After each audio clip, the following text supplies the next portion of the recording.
ಸದಾಶಿವ ಮೂಲಮಾ ಸಂಸ್ಥಾನ ಮಠ ಬಬಲಾದಿ ಶ್ರೀ ಗುರು ಚಕ್ರವರ್ತಿ ಸದಾಶಿವ ಚಿಕ್ಕಮುತ್ಯಾರ 2024ನೇ ಕಾಲಜ್ಞಾನ 2024 ಇಸ್ವಿಯ ಕಾಲಜ್ಞಾನ.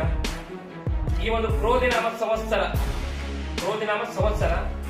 ಈ ಒಂದು ಸಂವತ್ಸರದಲ್ಲಿ ಅತಿ ಸಿಟ್ನವರು ಕೃಪಣರು. ಮುಂದ ಕೀಟ ಬಾಧೆ ಜಾಸ್ತಿ ಆಕೈತಿ ಬೆಳೆಗಳಿಗೆ. ಮುಂದ ಮಳೆ ಸಾಧಾರಣ, ವ್ಯಾಪಾರಸ್ಥರಿಗೆ ಮಧ್ಯಮ ಫಲ. ಈ ಒಂದು ಸಂವತ್ಸರಕ್ಕೆ ಮಳೆ ಬೆಳೆಯ ಫಲ ಖಂಡಮಂಡಲ ಐತಿ. ಈ ವರ್ಷ ಕ್ರೋಧಿನಾಮ ಸಂವತ್ಸರದಲ್ಲಿ ಶಿಶುಗಳಿಗೆ ರೋಗ ಬಾಧೆ ಐತಿ, ಶಿಶುಗಳಿಗೆ ಆರೋಗ್ಯದ ಬಾಧೆ ಐತಿ. ಮುಂದ ಕುಲ ಜಾತಿಗಳಲ್ಲಿ ಕಲಹ ಜಾಸ್ತಿ ಆಕೈತಿ. ಧಾನ್ಯಗಳು ರಸವರ್ಗಗಳು ಮಾರ್ತಾವಷ್ಟ. ಧಾನ್ಯಗಳು ರಸವರ್ಗಗಳು ಮಾರ್ತಾವ.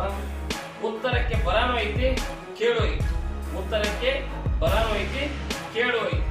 ಮುಂದ ಇದಾದ ನಂತರ ಈ ಒಂದು ಕ್ರೋಧಿನಾಮ ಸಂವತ್ಸರದಲ್ಲಿ ದೊಡ್ಡ ದೊಡ್ಡ ಮಹಾನರು ಯೋಗ ಅಳಿಯುವುದು. ದೊಡ್ಡ ದೊಡ್ಡ ಮಹಾನರ ಯೋಗ ಅಳಿತೈತಿ. ಮುಂದ ಅಲ್ಲಲ್ಲಿ ಕೆಲವೊಂದು ರಾಜಕೀಯ ಗೊಂದಲಗಳು ಏರ್ತಾವ. ಅವರವರಲ್ಲೇ ಕಾಲೆ ಎಳೆಯುವಂತ ಜನ ಹೆಚ್ಚಾಕತ್ತೆ. ಮುಂದ ಆಡಂಬರ ಜೀವನ ನಡೆಸುವವರಿಗೆ ಸಾಲ ಬಾಧೆ ಆಕತ್ತೆ. ಆಡಂಬರ ಜೀವನ ನಡೆಸುವವರಿಗೆ ಸಾಲ ಬಾಧೆ ಆಕತ್ತೆ. ಇನ್ನ ತೇಜಿ ಯಾವ್ಯಾವ ಹಾಕವಪ್ಪ ಅಂದ್ರ ಬೆಣ್ಣಿ, ಶೇಂಗಾ, ಕುಸುಬಿ, ಸಕ್ಕರೆ, ಕೆಲವೊಂದು ರಸವರ್ಗಗಳು ತೇಜಿ ಹಾಕವು. ಮುಂದ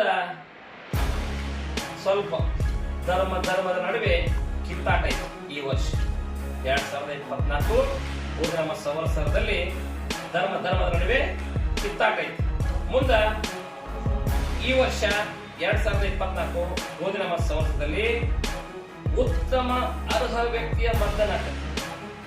ಉತ್ತಮ ಅರ್ಹ ವ್ಯಕ್ತಿಯ ಮರ್ದನ ಆಕತಿ.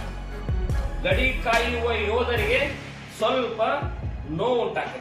ಗಡಿ ಕಾಯುವ ಯೋಧರಿಗೆ ಸ್ವಲ್ಪ ನೋವು ಉಂಟಾಕತಿ. ರಾಜಕೀಯದಲ್ಲಿ ಉತ್ತಮ ವ್ಯಕ್ತಿಯ ಗೆಲುವಾಗತಿ. ರಾಜಕೀಯದಲ್ಲಿ ಉತ್ತಮ ವ್ಯಕ್ತಿಯ ಗೆಲುವಾಗತಿ. ಮುಂದ ಈ ಒಂದು ಸಂವತ್ಸರದಲ್ಲಿ ಕ್ರೋಧಿನಾಮ ಸಂವತ್ಸರದಲ್ಲಿ ಕೆಲವೊಂದು ರೋಗಗಳು ಬರ್ತಾವ. ಕಣ್ಣಿನ ಕಾಯಿಲೆ ಇರ್ಬೋದು, ಕೆಲವೊಂದು ರೋಗಗಳು ಬರ್ತಾವ. ಮುಂದ ವೈಶಾಖ ಜ್ಯೇಷ್ಠ ಮಾಸದಲ್ಲಿ ನೆಮ್ಮದಿ, ಶಾಂತಿ, ಯಶಸ್ಸು ಸಿಗ್ತದೆ. ಯಾವಾಗ ವೈಶಾಖ ಜ್ಯೇಷ್ಠದಲ್ಲಿ ನೆಮ್ಮದಿ, ಶಾಂತಿ ದೊರಕ್ತದೆ. ಮುಂದ ಭಯೋತ್ಪಾದನೆ, ನೈಸರ್ಗಿಕ ವಿಕೋಪಗಳ ಒಂದು ಹೊಸ ಸುಳಿವು ಐತಿ. ಈ ಒಂದು ಜ್ಯೇಷ್ಠ ಮಾಸದಲ್ಲಿ ನೆಮ್ಮದಿ, ಶಾಂತಿ ಸಿಗ್ತೈತಿ. ಮುಂದ ಭಯೋತ್ಪಾದನೆ, ನೈಸರ್ಗಿಕ ವಿಕೋಪಗಳ ಹೊಸ ಸುಳಿವು ತಿಳಿಯಿರನ್ನ ಅಂತ ಹೇಳಾಗುತ್ತೆ. ಹೊಸ ಸುಳಿವು ತಿಳಿಯಿರನ್ನ. ಮುಂದ ಲಿಂಗ ಸಮಾನತೆ, ಎಲ್ಲರೂ ಒಂದೇ ಎನ್ನುವ ಕಾಲ ಬಂದಿತ್ತನ್ನ. ನೆನಪಿರಲಿ, ಲಿಂಗ ಸಮಾನತೆ, ಎಲ್ಲರೂ ಒಂದೇ ಎನ್ನುವ ಕಾಲ ಬಂದಿತ್ತನ್ನ. ಕರ್ಮದ ಫಲದ ಬಗ್ಗೆ ಹೆಚ್ಚಿನ ಜ್ಞಾನವು ಕರ್ಮವು ತಿರುಗುವುದು. ಮುಂದ 5 ಆನೆ ಮಳೆ, 4 ಆನೆ ಬೆಳಿ. ಓಂ ಹರಿವ ಹಾವಿನ ಗಂಡ, ಉರಿವ ಕಿಚ್ಚಿನ ಗಂಡ, ಹಂಡ ಹಾರು ಗಂಡ, ಗಂಡ ಮುಸುಲರ ಗಂಡ, ತುಂಡ ಜಯಮಾರ ಗಂಡ, ಪಟ್ಟು ಕುದಿಯವರ ಗಂಡ, ಇಟ್ಟಂಸವರ ಗಂಡ, ವಿಧಿ ಗಂಡ, ವಿಲಾಸದ ಗಂಡ, ಗಾಳಿ ಗಂಡ, ಧೂಳಿ ಗಂಡ, ಚಿಪ್ಪಟ್ಟಿ ಮಾಡುವರ ಗಂಡ, ನಾಂದವರ ಗಂಡ, ಆದಿ ಗಂಡ, ನಾದಿ ಗಂಡ, ಅಡಿಬೇಲಿ ಮನೆ ಮಾಡಿ ಗಿಡದಡಿಯಲ್ಲಿ ನಿಂತು ದುರ್ಗ ಮನುಜರನ್ನು ಕೊಂಡು ಬಂದ ನೋಡಿ ಶಿವಪರಾಕ್ರಮಿ ಏಕಲಾಂತರ ಪಾಚೋ ಮೂರು ಕುಡಿ ಪೂಜಾ ಕಿ ದೋಸ್ತರೋದಿ ಪಕಾಲಿ ಪೂಜಾ ಕಿ ದೋಸ್ತರೋದಿ ಯಾವ